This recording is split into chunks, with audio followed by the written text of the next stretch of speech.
What up? This is me. Hi. Turns out this is just always how I'm gonna start my intros. I think because I never know what's going on. I never know when things are going on.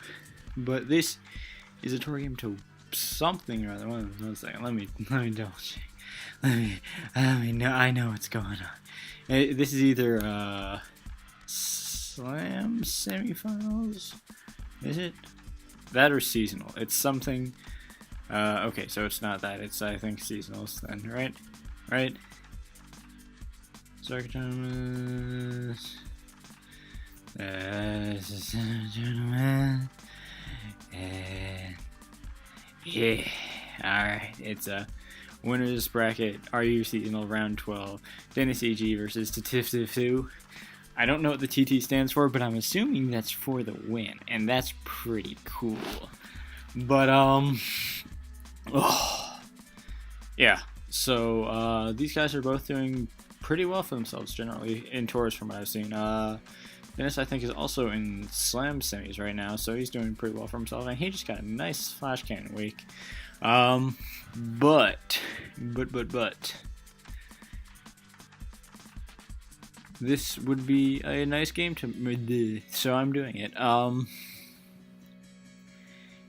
I'm not sure, he's just not playing around this very well. Anyway, looking at the teams, Dennis has an interesting one. What I don't like, I was gonna say, I don't know what he was expecting right there, because 30% to an Uxie with Flash Cannon is not specs damage, and it undersped, so it's obviously not Scarf, so I would be expecting that kind of thing.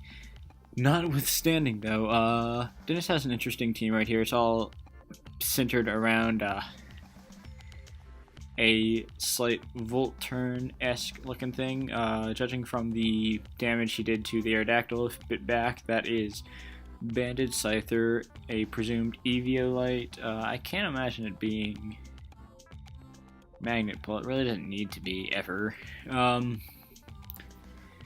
So Analytic Magneton, Blastoise for spinning, probably an E-built Emboar. Scarf is kind of not very common anymore, and then a Life Orb subbing Dugtrio, I would only imagine.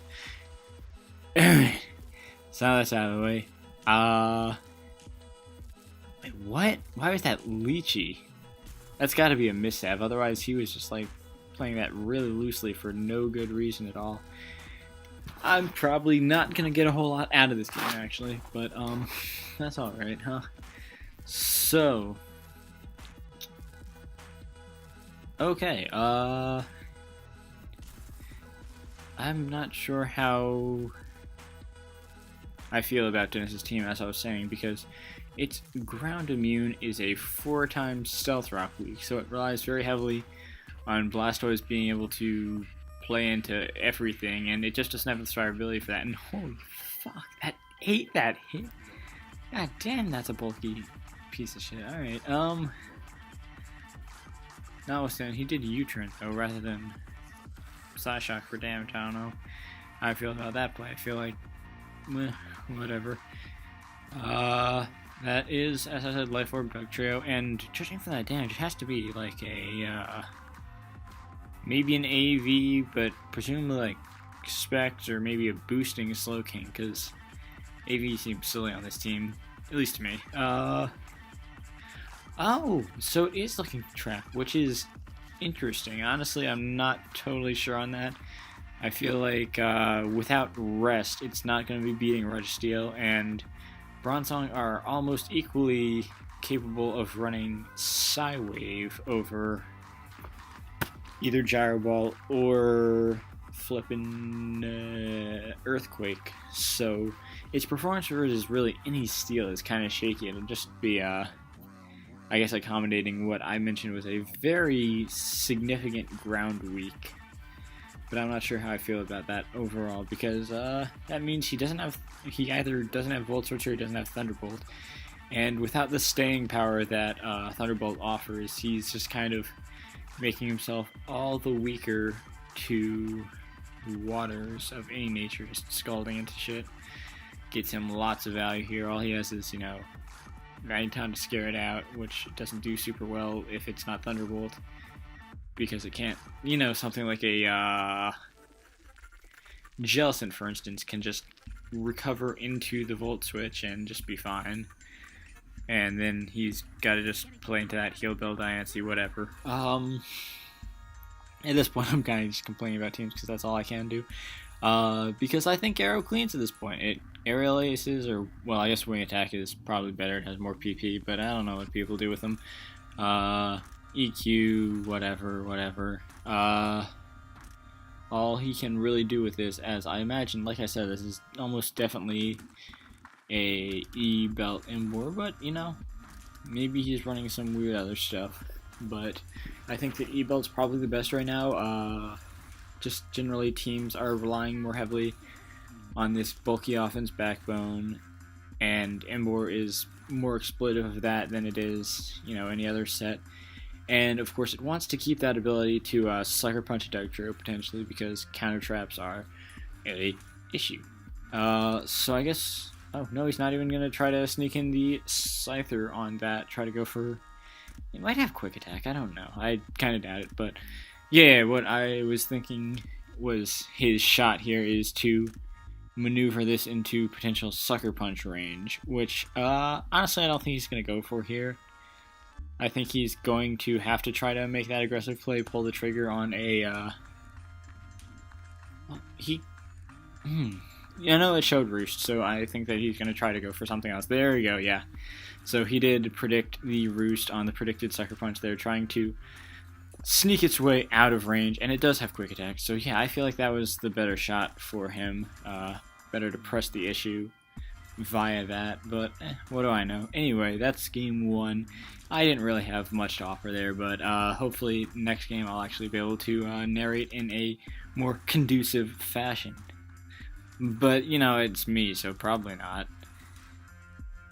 Alright, game two, and we're seeing an interesting one from Titifidif. I like certain aspects of it. It's interesting to see Quillfish, because generally it's shaky right now. It's still a decent tool for offensive, or, you know, offensively slanted teams. I don't think hard offense is really possible to pull off well in this metagame, but the thing with it is that Flygon has become a bit of a ubiquity now, so, well, defogging Flygon at least. And it's difficult to work around that without using Ice Beam, and you want to fit so many things on a slot. Like, you need Scald to, well, you always need Taunt and Spikes, I feel, on Thing. Otherwise, it's just suboptimal. It wants Scald to, you know, fish for burns into bulky waters. There's plenty of situations wherein you're going to be playing your Quillfish recklessly into another bulky water for the sake of, you know, catching that Scald burn, setting something up for your offensive facets, because that's generally the type of team you find a Quillfish on. Though this one's, I mean, I feel like he'll still find himself doing that because its Scald switch-ins are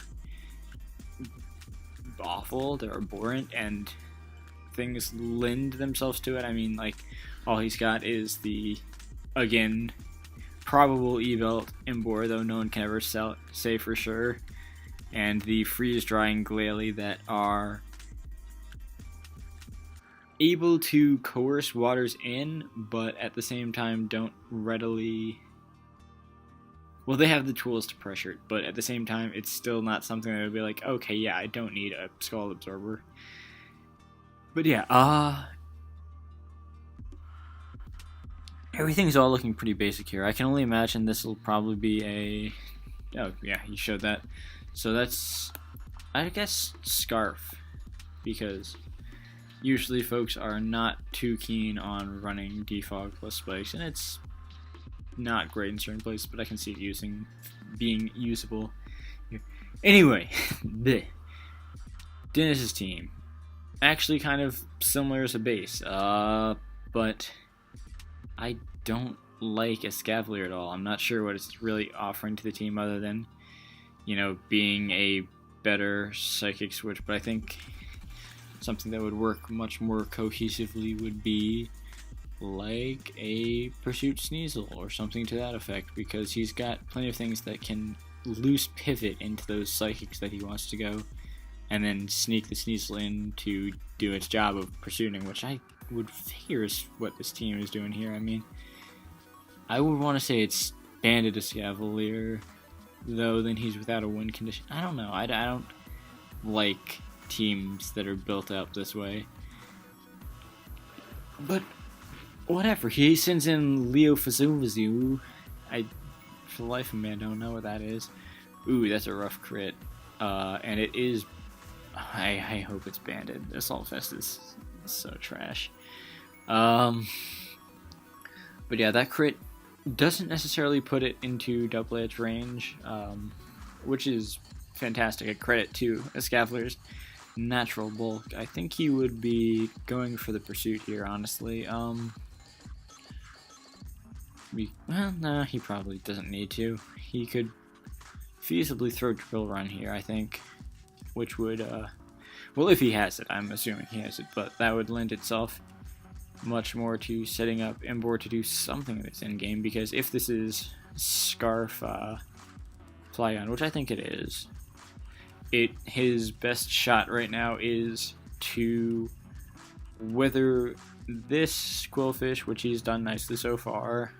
Got that on the Wild Charge play, and potentially chunk Embor a bit, as well as Flygon, and then he can set something up there. So, does he go for it? Let's hope. Fingers crossed. No, he just goes for the Iron. Why would you just go for the Iron Head, man?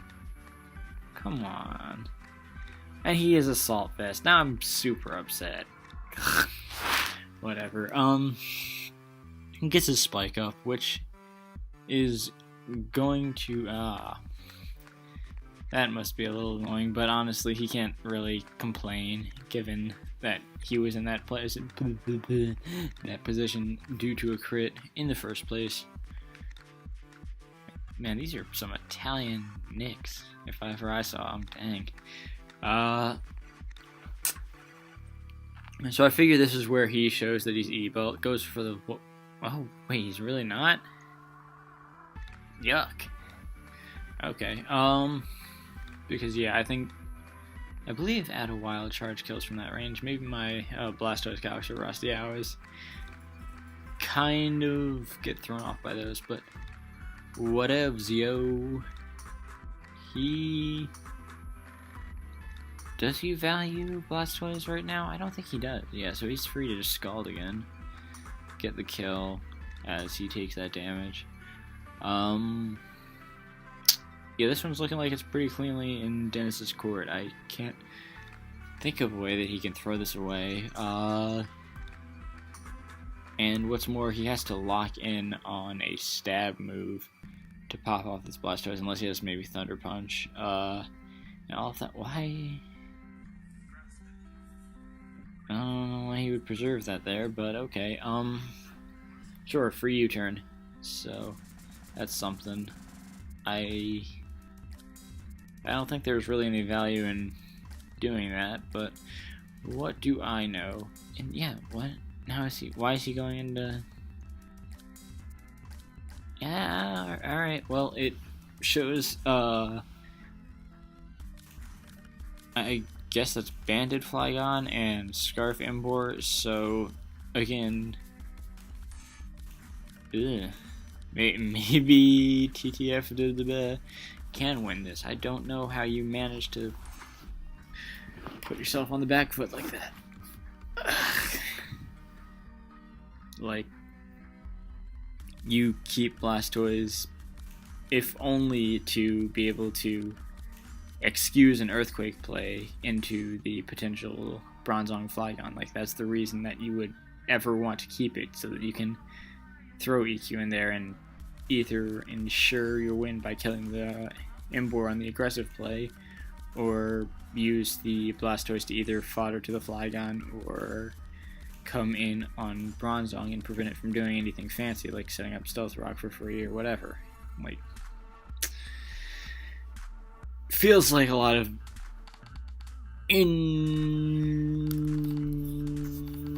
suboptimal sequences. I was not sure what term I was looking for there, but I didn't find it. But that's alright sometimes. Yeah, so Scarf Import, I guess it works here. Alright, so I guess that's not Scarf Flygon then? Or I don't know why he would really go about sacking that Bronzong if not. I don't know why he would go about sacking that Bronzong anyway. But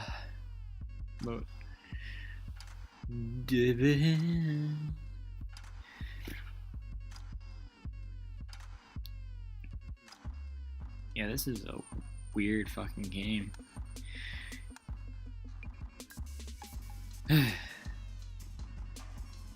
Maybe I'm insane, but I think that he had the better shot with Bronzong in the end game here.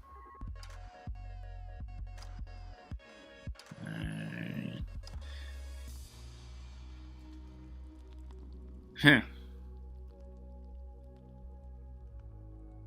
Well, I guess it comes down to this then. Actually, if this is Scarf Goner, it probably eats one. Or Uxie probably eats one, but it's not, it's Banded. Oh yeah, well I guess the Scarf Boar. I don't know what that was. Well, hey man, it's content. And that's how people like Chimpact upload multiple times in a week.